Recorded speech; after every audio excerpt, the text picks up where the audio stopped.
क्या कुछ रुकावटें आई थी, क्या कुछ है अतीक अहमद की? नहीं, ये सब मैं सन 1986 के लगभग तैनात हुआ था वहाँ एसपी देहात, जब ये पूरा कौसाम्बी, जमुना पार, गंगा पार एक बहुत बड़ा जिला होता था। और मेरी ड्यूटी उस समय शहर में लगी हुई थी इलाहाबाद में, क्योंकि दंगा हो गया था। तो दंगे में मैं लगातार ड्यूटी में रहा। तो वहाँ बाद में पता चला कि अतीक ने ही वो दंगा कराया था। और बाद में जब पुलिस के द्वारा खूब सख्ती हुई तो फिर अतीक अहमद घर हम लोगों ने कुर्की किया, कार्रवाई किया, तलाशी की। तो अतीक अहमद बम्बई भाग गया था और फिर बम्बई में काफ़ी दिन तक गायब रहा। तो बाद में धीरे धीरे वो जैसे गिरोहबंद माफिया होते हैं उस तरह की स्थिति बन गई थी कि वो ज़मीनें किसी की सस्ते में खरीद लेना, विवादित ज़मीन ढूंढकर उस पर लिखा लेना और फिर बाद में महंगे दाम पर बेच लेना, और जो कोई विरोध करे उसको धमका देना, खरीद लेना उसको पैसे देकर, न माने तो फिर मरवा देना। तो जितने गिरोहबंद अपराधियों, माफियों के लक्षण होते थे वो सारे अतीक अहमद में मौजूद थे। और जो आईएसआई वाली बात कर रहे हैं, तो उस समय एक गिरोह चलता था कि वो पाकिस्तान से आईएसआई के लोग अपना नकली करेंसी भारत की छाप कर पाकिस्तानी दूतावास में भेज दिया करते थे काठमांडू में। वहाँ से वो नकली नोट बढ़नी के रास्ते, सोनौली के रास्ते और बीरगंज बिहार वहाँ के रास्ते से अलग अलग एजेंट उसको लाते थे। तो ये तीनों का एक आपस में बड़ा तालमेल रहता था कि उधर शहाबुद्दीन सिवान में रहता था, उधर वो मुख्तार अंसारी मऊ में रहता था, और ये इलाहाबाद में ये अतीक अहमद रहता था। और ये तीनों मिल करके ये इस प्रकार का करेंसी का मतलब फ़ायदे का काम, नकली करेंसी फ्री में आ रही, उससे एकदम देखने में ऐसी लगती थी कि इंडिया की करेंसी, कोई पहचान नहीं पाता था। तो उसके बाद उस पैसे का उपयोग करके अपना गिरोह और बढ़ाना और प्रॉफिट कमाना। फिर धीरे धीरे जब इनको लगा कि पुलिस बहुत सख्त शिकंजा कस रही है, तो इन्होंने फिर यहाँ पर राजनीतिक लोगों से संपर्क शुरू किया। उसमें समाजवादी पार्टी से टिकट लेने का काम किया इन्होंने। फिर उसके बाद अपना दल में चले गए, अपना दल से टिकट लेते थे। और मुख्य काम यही, जैसे मुझे आज भी याद आता है कि मैं दोबारा जब आईजी तैनात हुआ इलाहाबाद का, फिर एडिशनल डीजी रहा, तो कब्जा कर लेते थे किसी गरीब आदमी का।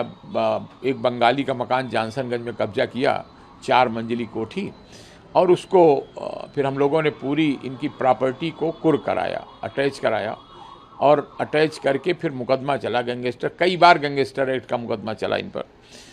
और ये बदमाशी आपको याद होगी कि विधायक राजू पाल की हत्या करा दी कि वो चुनाव अकेले मतलब निर्विरोध लड़ना चाहता था, तो राजू पाल की हत्या कराई। बाद में उसी क्रम में आपको याद होगा कि उमेश पाल जो उस केस में गवाही दे रहे थे, उनको दौड़ा दौड़ा करके इनके गुंडों ने मारा। और इन्हीं सब बातों से अंत में उसका जो प्रचारित हो गया कि इतना बड़ा माफिया है। नहीं, शायद पड़ा रहता, चुप रहता तो शायद उतनी कार्रवाई न होती। लेकिन फिर आपने देखा कैसे उसका अंत हुआ। तो कोई काम छोड़ा नहीं था, मरवा देना, उठा लेना, फिरौती के लिए अपहरण कर लेना, मर्डर करा देना, हथियारों की बेचना, बाहर से पंजाब तक इनका गिरोह चलता था। और कई लोगों को, पुलिस वालों को भी या तो मिला लेता था, और या तो नहीं तो वो भी केस आपने सुना होगा कि एक पुलिस वाला सम्मन वारंट लेके चला गया था, तो उसको पूरी चमड़ी नोच ली पुलिस वाले की और उसको मार डाला। और उस पर भी कोशिश करता था कि राजनीतिक संरक्षण रहे ताकि पुलिस को दबा सकें, पुलिस न बोले। आप उस समय किनके पदों पर तैनात? मैं, किस तरह से आपने संयोग की बात थी कि जिस समय मैं तैनात हुआ उस समय इनकी समर्थक सरकार वहाँ नहीं रहती थी, तभी मेरी तैनाती होती थी। तो मैंने कस के इनकी कुर्की किया, इन पर कार्रवाई की। फिर जेल में गए, वहाँ ललितपुर जेल भेजा गया, ललितपुर से पेशी में इलाहाबाद आया करता था। तो धीरे धीरे जब अधिकारियों ने सख्ती की और शासन से भी सपोर्ट मिला, तब जाकर इनका जो वर्चस्व था वो टूटा। और बहुत इनकी गुंडागर्दी, अब तो धीरे धीरे सारे जो उनके सेकंड लाइन के गुंडे थे उन पर भी काफ़ी कार्रवाई हो गई है, कुर्कियाँ हुई, गैंगस्टर एक्ट में इनकी संपत्ति जब्त की गई। और बड़ा वो डायरेक्ट पुलिस से भिड़ता नहीं था, उसकी आदत थी कि वो पुलिस वालों से नीचे मिला के रखता था। केवल एक घटना वो विशेष रूप से ध्यान में आई जिसमें एक पुलिस वाले को मार डाला था घर पे। तो कुल मिलाकर के जितनी गैंगस्टर वाली कार्रवाई होती हैं वो सारी किया करता था, और उसी तरह उसका अंत हुआ कि कुछ जिन लोगों को मारोगे, जिन लोगों के सताओगे, तो वो भी तुम्हारे खिलाफ खड़े हो जाएंगे। तो उसी तरह फिर अतीक का अंत हुआ। आपने सुना ही होगा, अतीक अशरफ दोनों किस तरह से लोगों ने मारा, ख़त्म किया।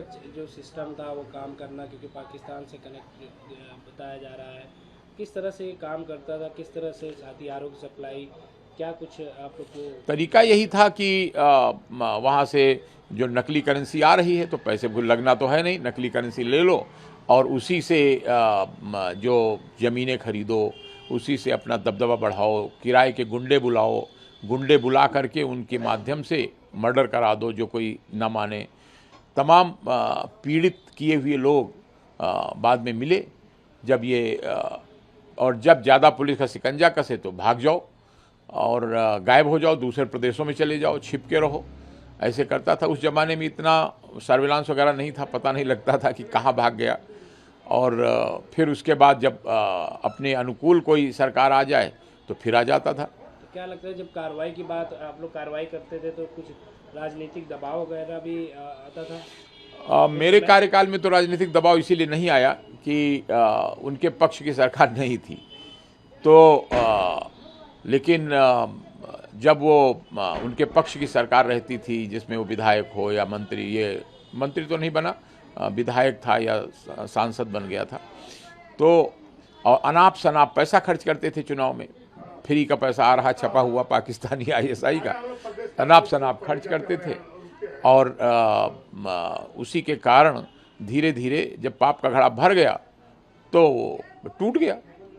धुरंधर 2 जो मूवी आई है उसमें जैसा आप बता रहे हो वो कुछ ऐसे ही दिखाया गया है। बिल्कुल। तो बड़ा लोकप्रिय हो रहा है इस समय, हिट जा रही है फिल्म, लेकिन धुरंधर 2 का विरोध भी हो रहा है। अच्छा, तो उसको कैसे देख रहे हैं? क्या विरोध हो रहा है? विरोध ये हो रहा है कि ये गलत दिखाया गया है, या कुछ पार्टियां हैं जो कह रही हैं ऐसा होता है कि जो शुभचिंतक होते हैं, जिसके गिरोह से फ़ायदा है, जैसे बहुत लोगों को वो पैसा देता था अपनी इमेज बनाने के लिए, लड़कियों की शादी वादी में पैसा दे देता था कि करोड़ों में लूटो और 10-5 लाख खर्च कर दो ताकि एरिया में हो कि बहुत बहुत अच्छा आदमी है।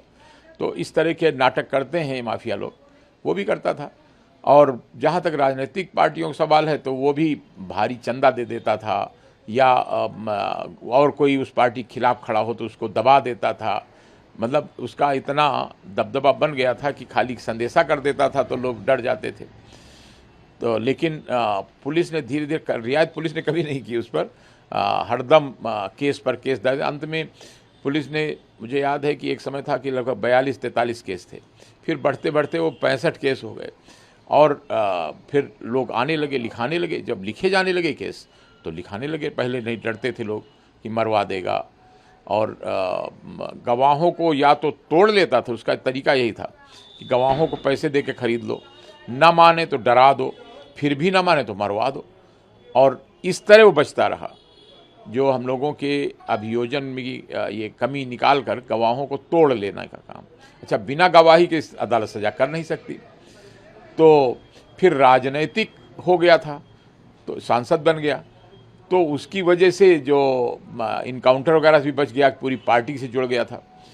तो लेकिन कहते हैं कि एक दिन पाप का घड़ा भरता है और फूटता है, तो वही हुआ। योगी सरकार में जो कार्रवाई हुई है उसके ऊपर तमाम कार्रवाई, हाँ, माननीय मुख्यमंत्री जी ने उसमें कहा था, याद हो, कि मैं मिट्टी में मिला दूंगा इस बदमाश को, क्योंकि उसने बहुत डेयरिंग मर्डर कराया था कि गवाह को दिन दहाड़े आदमी गुंडे भेज करके और दौड़ा दौड़ा के मार दिया गया था। राजू पाल के केस में गवाह थे उमेश पाल। तो इसी में लेकिन पूजा पाल जो उनकी पत्नी थी, उन्होंने काफ़ी संघर्ष किया इस आदमी के खिलाफ, और उसका परिणाम रहा कि अंत में पुलिस ने, सरकार ने, सबने जब कार्यवाही पूरी की और वो उन्हीं गुंडों के द्वारा मारा गया जिन लोगों को उसने मारा था। अन्यथा पुलिस तो ले जा रही थी कि वो कानूनी कार्रवाई कराएगी, मुकदमा चलाएगी। पूजा पाल दूसरी पार्टी में थी, लेकिन जो है बसपा में थी। न्याय जो है उनको योगी सरकार में मिला। हाँ, उन्होंने कहा भी, इस चीज़ को माना भी कि हमें न्याय मिला। बिल्कुल। वो बहुत दिन तक संघर्ष करती रहीं, बहुजन समाज पार्टी में थी, और बाद में फिर योगी सरकार में तो पता लगा ही होगा आपको कि उमेश पाल का जब हत्याकांड हुआ तब वो उसी केस में फिर अंत में सारी उनकी संपत्ति, जो अवैध संपत्ति थी, वो कुर्क की गई, और जितने गुंडे थे उनके गैंग के वो सब पकड़े गए, और एक अभियान चलाकर गैंगस्टर एक्ट की कार्रवाई की गई। तब जाकर के ये प्रकरण कंट्रोल में आया।